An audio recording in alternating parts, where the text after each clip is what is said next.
On to David Jones. David, you are the CEO of Havas Worldwide. Tell us what Havas does.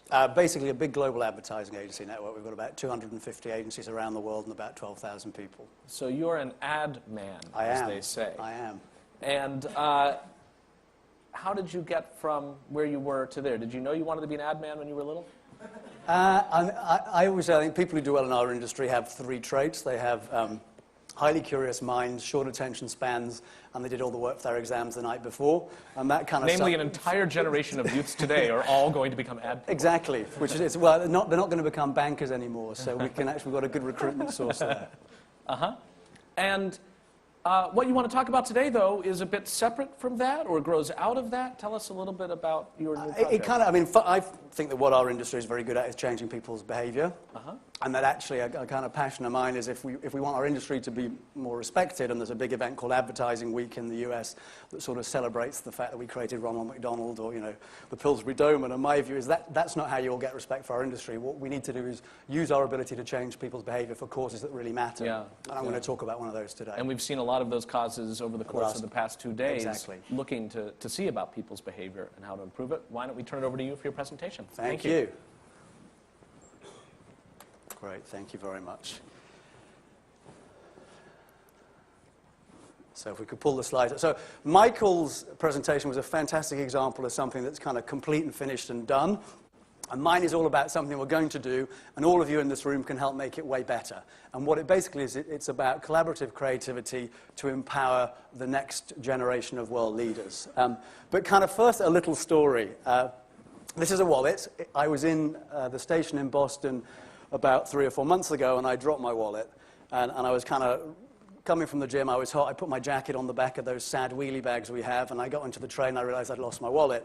And so I spent the next kind of 2 or 3 hours running around in a state of panic, because when you live in the US and you use your green card, they will give you one back in a month, so you can't travel for a month, and then they will put you into secondary every time you come back into the country for a year, which isn't actually that nice an experience. So after I lost my wallet, I was chatting to a bunch of people on the phone throughout the day, and there were kind of 2 camps. There were those people who said, look, people are fundamentally dishonest. You will never, ever see your wallet again. Forget it. And there are other people who said, look, actually, people are really good and decent, and you'll get your wallet back. So my question for you, this is the first. There's going to be 2 moments for creative collaboration in this presentation. This is the first one. It's a very high-tech poll. Can you stick your hand up if you believe I got my wallet back? Okay, and those of you who don't think I got my wallet back? Does anybody actually have this wallet? Because that's cheating. Well, it was about 66.2% of you thought that I got my wallet back, which allows me to randomly use one of my favorite quotes from Vic Reeves, which says 66.2% of all statistics are made up. But actually, I did get my wallet back, and I think, as you do, I fundamentally believe people are good, and I think one of the great things we've seen over the last 2 days is how much good stuff is happening in the world. And I think, consumers today, and particularly young consumers, believe that companies should give back as much as they take. And I think we've seen from the banks what happens if you don't. We did a major global study at the start of last year, and here's one of the findings from it. 86% of people said that it's important that companies stand for something other than profitability. And this was in January. I think if you did it now, it would probably go up to 96%. And I think the thing that's wonderful about the digital revolution we're living in is that, as most revolutions, it's given people power. And the digital consumer will punish people who actually do not live up to the way they expect us to behave today.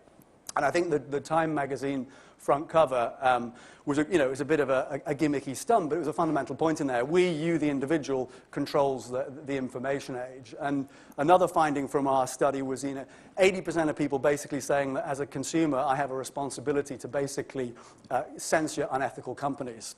And I think against that background, what we're seeing is that good business and social responsibility needs to be at the heart not only of business strategy, but I believe that those examples of where you want to really creatively collaborate and engage people, you need to have social responsibility at the heart and the core of that.